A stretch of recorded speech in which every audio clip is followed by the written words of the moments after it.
चिंतन श्री गुरुदेव दत्त श्री स्वामी समर्थ। मी शीतल तुमच्या सगळ्यांचं चॅनलमध्ये स्वागत करते। नॅचरल सुरुवात करते म्हणजे आपल्याला सगळ्यांना माहिती आहे की त्या 29 आपल्या जुलैला बुधवारी गुरुपौर्णिमा आली आहे आणि गुरुपौर्णिमेनिमित्त मागच्या 9 जुलैपासून ते 29 जुलैपर्यंत 21 दिवसांच्या खूप जणांच्या सेवा पारायण इतर ज्या काही सेवा मंत्र स्तोत्र आहेत ते सगळं काही सेवा चालू आहे। पण सोबतच खूप जणांचे श्री गुरुचरित्र ग्रंथाचे पारायण देखील चालू आहेत। आता खूप जणांचे इंस्टाग्राम असेल फेसबुक असेल किंवा आता युट्यूब चॅनलमध्ये सुद्धा मेसेज येत आहेत कमेंट्स येतात की ताई आता लवकरात लवकर गुरुचरित्र ग्रंथाच्या पारायणाचं उद्यापन कसं करावं, कितव्या दिवशी उद्यापन करायला पाहिजे, 7व्या की 8व्या दिवशी, याबद्दल आम्हाला माहिती द्या आणि लवकरात लवकर व्हिडिओ बनवा। तर म्हटलं आजच्या व्हिडिओ आपण त्याच्यावरतीच बनवूया की जेणेकरून सगळ्यांना त्याची माहिती पोहोचेल आणि एकंदरीत काय होईल की ज्यांचं पारायण आता संपायचं आहे किंवा जे सुरू करणार आहे त्या सगळ्यांना एकंदरीत गुरुपौर्णिमेनिमित्त आपल्याला उद्यापन कधी करायचं आहे गुरुचरित्र ग्रंथाच्या पारायणाचं याबद्दल संपूर्ण शंका असेल किंवा जी काही माहिती आहे ती तुम्हाला मिळून जाईल आजच्या व्हिडिओतून। तर व्हिडिओ पूर्ण बघा, स्किप न करता बघा, जेणेकरून तुम्हाला संपूर्ण माहिती व्यवस्थित कळेल। तर मंडळीने तुम्हाला म्हटल्याप्रमाणे आता खूप जणांची श्री गुरुचरित्र ग्रंथाची पारायणाची सुरुवात झालेली आहे किंवा कुणी करणार सुद्धा आहेत। अजून आपल्याकडे रविवारपासून 11 दिवस आहेत, नंतर 7 दिवस आहेत। नक्कीच तुम्ही श्री गुरुचरित्र ग्रंथाचं पारायण करू शकणार आहेत। पण आता या श्री गुरुचरित्र ग्रंथाचं जे काही आपण पारायण करणार असतो 7 दिवसीय असेल किंवा 3 दिवसीय असेल, मग त्यावेळेस आपण आता समजा 7 दिवसीय श्री गुरुचरित्र ग्रंथाचं पारायण तुम्ही आता चालू आहे तुमचं किंवा करणार आहे, तर त्याचं उद्यापन कितव्या दिवशी करावं। ज्यांच्याकडे पोथी आहे बघा, दिंडोबे स्वामी समर्थ केंद्रातून घेतलेली पोथी आहे श्री गुरुचरित्र ग्रंथाची, त्याच्या मागे दिलेलं आहे की पारायण समाप्त झाल्यानंतर 8व्या दिवशी उद्यापन करावं। हो, तुम्ही 8व्या दिवशी पण उद्यापन करू शकता आणि जर तुम्हाला समजा आता आज 7वा दिवस आहे, शेवटचं समाप्ती आहे वाचनाची आणि तुम्हाला उद्या कुठेतरी बाहेर जायचं आहे, उद्या शक्य नाही उद्यापन करायला, तर तुम्ही 7व्या दिवशी सुद्धा तुम्ही उद्यापन करू शकता। म्हणजे 7व्या दिवशी वाचन समाप्ती करायची आणि लगेच नैवेद्य आरती जे काही तुम्हाला अन्नदान जे काही तुम्हाला करायचं आहे ते सगळे दान धर्म सर्व करून तुम्ही उद्यापन पूर्ण करू शकता।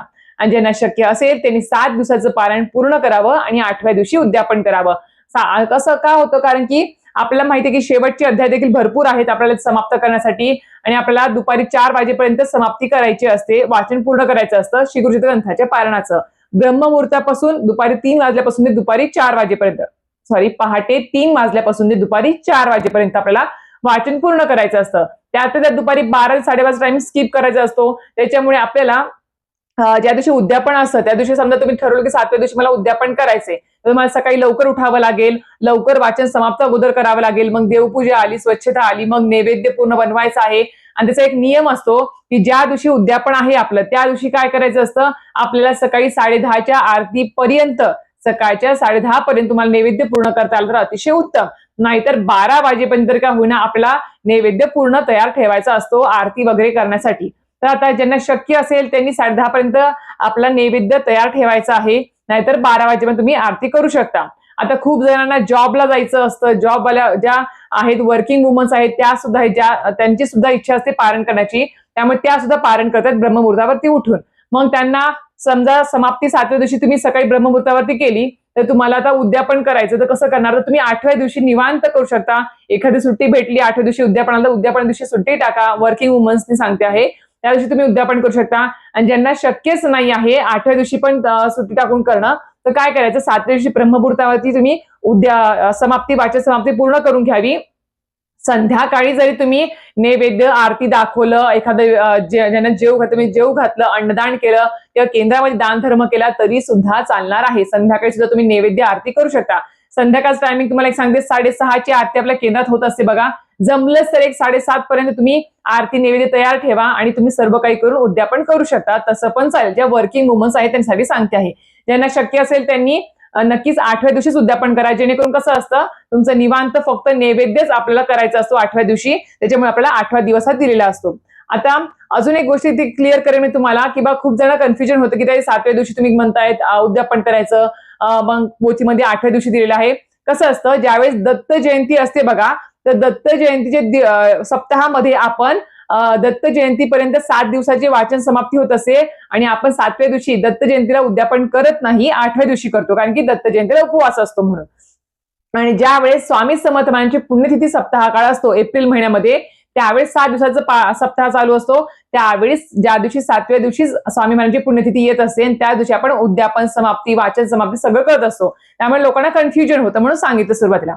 आता उद्यापनाच्या दिवशी आपल्याला नैवेद्य काय बनवायचं आहे, जर तुम्हाला शक्य असेल तर पूर्णावरणाचा तुम्ही नैवेद्य बनवू शकता, त्याच्यामध्ये आवर्जून घेवड्याची भाजी ही तुम्ही ठेवायची आहे. बस आता ते झालं तर तुम्हाला पूर्णावरणाचा नैवेद्य करणं शक्य नाही आहे एवढं, तर तुम्ही सरळ सरळ तुम्ही भाजी, चपाती, वरण, भात, गोड एखादा जे स्वामींना दत्त महाराजांना आवडतो एखादा खीर असेल, लाडू असेल बेसनाचे किंवा इतर काही गोड पदार्थ असेल ते तुम्ही ठेवू शकता. सोबत घेवड्याची भाजी सुद्धा, भाजी चपाती आपण ज्यावेळेस करतो म्हणजे आपण भाजी चपाती वरण भाताचं ज्यावेळेस नैवेद्य बनवतो त्याच्यामध्ये घेवड्याची भाजी सुद्धा आपण ठेवायची आहे. आवर्जून घेवड्याची, श्रावणी शेंगा ज्याला म्हणतात त्याची आपल्याला भाजी ठेवायची असते. आणि हा नैवेद्य तुम्ही तयार करायचा आहे. आणि सोबतच आपल्याला अजून एक गोष्ट तुम्हाला सांगितल्याप्रमाणे सकाळी 10:30 पर्यंत नैवेद्य जर तयार झाला तर 10:30ला आपल्याला नैवेद्य किती काढायचे आहेत आता ते सांगते. तर आपला 4 नैवेद्य श्री गुरुचरित्र ग्रंथाच्या सप्ताहाच्या 7 दिवसाचं पारायण पूर्ण करताना किंवा 3 दिवसीयाचं पारायण पूर्ण करताना उद्यापनाच्या दिवशी 4 नैवेद्य काढायचे असतात. एक आपला पोथीसाठी असतो, एक श्री स्वामी समर्थ महाराजांसाठी, एक दत्त महाराजांसाठी असतो आणि एक कुलदेवीसाठी असतो. अशा प्रकारचे 4 नैवेद्य आपल्याला, जिथे आपण श्री गुरुचरित्र ग्रंथाची पोथीची पूजा मांडणी केली आहे किंवा पोथीची मांडणी केली आहे घरामध्ये, त्याच्यासमोर हे 4 नैवेद्य आपल्याला ठेवायचे असतात. आता 4 नैवेद्य ठेवताना आपल्याला सांगितल्याप्रमाणे तुळशीपत्र आवर्जून आपण तोडून ठेवायची आहेत. 2-2 तुळशीपत्र अशा प्रकारचे तुम्हाला किंवा तुम्ही एक तुळशीपत्र ओवाळून जरी तुम्ही 2 तुळशीपत्र तोडा, जेणेकरून एक ओवाळण्यासाठी आणि एक आपल्याला स्वामींजवळ ठेवण्यासाठी, अशा प्रकारे तुमचे ते 2 तुळशीपत्र होऊन जातील. किंवा तुम्ही प्रत्येक नैवेद्यासाठी एक घेतला तुळशीपत्र तरी सुद्धा चालेल. 4 तुळशीपत्र आणि 5 तुळशीपत्र तोडून घ्या, जे तुम्हाला सांगते मी कसं करायचं आहे. आता नैवेद्य दाखवताना काय करायचं, सुरुवातीला आपल्याला भरीव चौकोन काढायचा असतो पाण्याचा. आता हे मधले 2 बोट आहेत बघा आपल्याला, मधलं बोट आणि ही तर्जनी, तर याने आपल्याला पाण्यामध्ये बोट बुडवायचं आणि एक चौरस आपला स्क्वेअर तयार करायचा असतो पाण्याचा. त्याच्यावरती नैवेद्याचं ताट ठेवायचं. परत बाजूला छोटासा स्क्वेअर किंवा चौरस तयार करायचा पाण्याचा भरीव आणि त्याच्यावरती पाण्याचा ग्लास ठेवायचा. अशा प्रकारे 4 नैवेद्य पोथीसमोर ठेवून घ्यायचे आहेत. ते ठेवल्यानंतर तुळशीपत्र घ्यायचे स्वच्छ धुवून. आपल्याला पहिलं तुळशीपत्र घ्यायचं, पहिल्या ताटाभोवती फिरवायचं आणि आपल्याला ताटाभोवती फिरवताना तुळशीपत्र मंत्र कुठला बोलायचा असतो, ओम तत्सवितुर्वरेण्यं भर्गो देवस्य धीमहि धियो यो नमः प्रचोदयात्. अशा प्रकारे तुम्हाला 3 वेळेस पाण्यामध्ये बुडवून हा ताटाभोवती 3 वेळ आपल्याला हा जो तुळशीपत्र ते ओवाळायचं असतं. आता ते ओवाळल्यानंतर आता पहिला नैवेद्य आपण ओवाळला तुळशीपत्राने, ते तुळशीपत्र गायत्री मंत्र म्हटल्यानंतर तिथेच भातावर ठेवायचं आहे. दुसरं तुळशीपत्र घ्यायचं, त्याच्यानंतर आपल्याला काय करायचं आहे, परत आपल्याला जो दुसरा आहे नैवेद्य त्याच्यावर सुद्धा गायत्री मंत्राने ओवाळायचं. त्याच्यावर 3 वेळेस म्हणून झालं की तुळशीपत्र ठेवायचं. त्यानंतर तिसरा, चौथा त्या पद्धतीने करायचं आणि ओवाळून त्या भातावरती सेंटरला आपल्याला ते तुळशीपत्र ठेवायचे आहेत. त्याच्यानंतर एक तुळशीपत्र घ्यायचं आणि आपल्याला काय करायचं आहे, ते 4ही नैवेद्याभोवती फिरवून आपल्याला ते स्वामींच्या पूजेमध्ये तिथे ठेवायचं असतं, जेणेकरून तो संपूर्ण नैवेद्य तुम्ही ग्रहण करा असं त्याचा अर्थ होतो. तर एक शेवट तुळशीपत्र घ्यायचं आणि काय करायचं, आपल्याला आता नैवेद्याभोवती अजून एक मंत्र बोलायचा. तो म्हणजेच काय, सत्येंत वर्तेन परिसिंची आम्यम तस्य दुर्वरेण्यं भर्गो देवस्य धीमहि धियो यो नमः. सत्येंत वर्तेन परिसिंची आम्यम तस्य दुर्वरेण्यं भर्गो देवस्य धीमहि धियो यो नमः. सत्येंत वर्तेन परिसिंची आम्यम तस्य दुर्वरेण्यं भर्गो देवस्य धीमहि धियो यो नमः प्रचोदयात्. असं 3 वेळेस पाण्यामध्ये बुडून 4ही नैवेद्याभोवती ओवाळून घ्यायचं तुळशीपत्र हातातच ठेवायचं. आणि त्याच्यानंतर आपल्याला काय करायचं, त्या 4ही नैवेद्यापासून ते स्वामींच्या पूजेपर्यंत आपल्याला तुळशीपत्र न्यायचं असतं.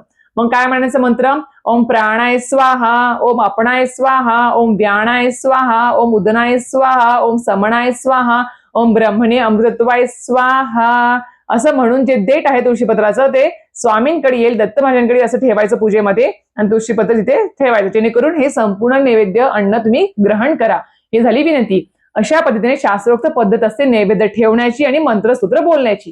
तर या पद्धतीने, नाहीतर घेतला नैवेद्य, ठेवला समोर, झाली आरती, झालं उद्यापन, असं नसतं. आपण 7 दिवस जे नियम अटी पाळून जे आपण पूर्ण पारायण पूर्ण केलं आहे, अतिशय मनोभावे श्रद्धेने, खूप कष्ट लागतात 7 दिवसाचं पारायण पूर्ण करण्यासाठी, खूप हिंमत लागते आणि नशीबही लागतं, कारण खूप जणांचं पारायण अर्धवट सुद्धा सुटतं. म्हणून सांगते की नशीबवान समजा की तुमच्याकडून पारायण 7 दिवसाचं पूर्ण होत आहे, उद्यापन होत आहे, खरंच नशीबवान समजा स्वतःला. तर अशा प्रकारे तुम्हाला हा नैवेद्य दाखवायचा आहे. आरती करायची, तर आरती करताना स्वामींची आरती घ्यावी, दत्त महाराजांची आरती घ्यावी, बस. आणि आपल्याला पोथीची आरती वगैरे नसते, दत्त महाराजांची स्वामींची आरती फक्त घ्यायची, बस. त्याच्यानंतर आपला नैवेद्य वगैरे दाखवून झाला. आता हे ते 4 नैवेद्य जे ठेवले आहे त्याचं करायचं काय. आता काय करायचं, त्यातला एक नैवेद्य जो आहे तो तुम्ही गाईला खाऊ घालू शकता. जर तुमच्याकडे गाय वगैरे येत असेल तर गाईला तुम्ही नैवेद्य दाखवू शकता. बाकीचे उरले 3 नैवेद्य त्यातला ज्याने पारायण केलं आहे त्याने स्वतः एक नैवेद्य ग्रहण करावा. 2 नैवेद्य उरतात, मग 2 नैवेद्य घरातल्या इतर व्यक्तींना, घरात जी मंडळी आहेत त्यांना तुम्ही खायला देऊ शकतात. आणि अशा प्रकारे जर तुम्ही समजा कोणातरी जोडप्यांना जेवायला बोलवलं आहे, ब्राह्मणाला तुम्ही पुजारीला बोलवलं आहे जेवणासाठी, तर नैवेद्य दाखवायचा, आरती वगैरे करायची, त्यांना आधी जेवू घालायचं आणि मग तुम्ही जेवण ग्रहण करायचं आहे. अतिथीला आधी जेवण द्यायचं आणि मग तुम्ही जेवण करायचं. जर कोणीच येणार नसेल तर सरळ आरती नैवेद्य झाला की आपण आपलं नैवेद्य जेवणासाठी घेतलं तरी सुद्धा चालेल. या दिवशी आवर्जून, उद्यापनाच्या दिवशी आवर्जून केंद्रामध्ये नक्कीच जावं. तिथे नाक घासून तिथे स्वामींना आपण म्हणजे एक प्रकारचे आभार व्यक्त करावे की स्वामी समर्थ महाराज, दत्त महाराज, तुम्ही माझ्याकडून 7 दिवसाचं श्रीगुरुच्या ग्रंथाचं पारायण पूर्ण करून घेतलं आणि या पारणामध्ये, उद्यापनामध्ये जर काही चूकभूल झाली असेल तर क्षमा असावी, काहीतरी राहिलं असेल तर चूकभूल झाली असेल क्षमा असावी, गोड मानून घ्यावं आणि अशाच प्रकारे पुढे जाऊन सुद्धा माझ्याकडून अशाच प्रकारे भरभरून सेवा तुम्ही माझ्याकडून पूर्ण करून घ्या, अशी ती विनंती करावी. आता आपण बघा सुरुवातीला विनंतीचा नारा ठेवतो की बा पारायण पूर्ण होऊ दे. आपलं कर्तव्य आहे की परत केंद्रात जायचं किंवा स्वामींसमोर नाक घासायचं तिथे आणि विनंती, तिथे क्षमा याचना करायची की बा 7 दिवसाचं पारायण तुम्ही माझ्याकडून पूर्ण करून घेतलं, पण याच्यामध्ये या 7 दिवसात काही नियम पाळताना, काही खाताना, पिताना, वागताना, बोलताना, विचार करताना सगळ्या गोष्टीमध्ये जर काही चूक बुजायचं क्षमा असावी आणि झालेलं पारायण तुमच्या चरणी मी अर्पण करते आहे असं बोलायचं झालं. आणि जर तुमच्या घरी तुम्हाला कोणी जेवायला बोलवता नाही आलं, कोणी येणार नसेल, तर सरळ सरळ काय करायचं, केंद्रात जायचं, केंद्रात अन्नदान करायचं, प्रसाद घेऊन जायचा, आरतीच्या अगोदर तिथे प्रसाद दाखवायचा आणि तो प्रसाद आरती झाला की सगळ्यांच्या हातामध्ये तो प्रसाद दिला जातो. एक प्रकारे ते अन्नदान होऊन जातं. तुम्ही दानपेटीमध्ये जरी अन्नदानासाठी पैसे दान केले तरी सुद्धा चालेल. एखादे कोणी गरजवंत असेल त्यांना तुम्ही काही वस्तू दान केले त्या दिवशी तरी सुद्धा चालेल. अतिशय साध्या सोप्या पद्धतीने आपण उद्यापन करायचं असतं. टेन्शन घ्यायचं नाही, काळजी करायची नाही. फक्त हेच पाहिजे तेच पाहिजे असा काही नियम नाही. तुम्ही ज्या पवित्र मनाने श्रद्धेने पारायण पूर्ण केलंय 7 दिवसाचं त्याचं उद्यापन देखील अशाच पद्धतीने करावं बस. ह्याच्यामध्ये दुसरं काही जास्त नाही आहे. आता ती जी काही पोथी, आता पूजा उचलायची ताई, आम्ही त्याच दिवशी आता पूजा कधी उचलायची उद्यापन झाल्यावरती, त्याच दिवशी तुम्ही उद्यापना दिवशी संध्याकाळी तुम्ही पूजा उचलू शकता. नाहीतर सरळ सरळ तुम्ही दुसऱ्या दिवशी जरी उचललं, तुमची इच्छा असेल तर दुसऱ्या दिवशी तुम्ही उचलू शकता, काही हरकत नाही. आता पोथी उचलताना आपल्याला कशा पद्धतीने उचलायची आहे तर ती आता क्षमा याचना आपण नाक घासून पूजेसमोर करणार सगळं काही उद्यापन झाल्यावरती. ते झाल्यानंतर ती पोथी आपल्याला उचलायची आहे आणि आता पोथी उचलताना कुठला मंत्र बोलावा, काय काय जय जयकार करावा याबद्दल माझ्या चॅनलवरती नक्कीच व्हिडिओ केलेला आहे. मी छोटासा केला आहे, एखाद्या सप्ताहाच्या तुम्ही बघा त्या सिक्वेन्स मध्ये तो व्हिडिओ असेल. पोथी कशी उचलायची गुरुजी ग्रंथाच्या पारायणाची आणि नंतर कोणता मंत्र बोलायचा आहे, जय जयकार कसा करायचा आहे. आणि अजून एकच सांगायचं शेवटचं, पोथी आपलं पारायण समाप्त झाल्यानंतर ती जी पोथी आहे ती खूप पवित्र आहे. इथे कुठे दुसरीकडे कुठे ठेवू नका.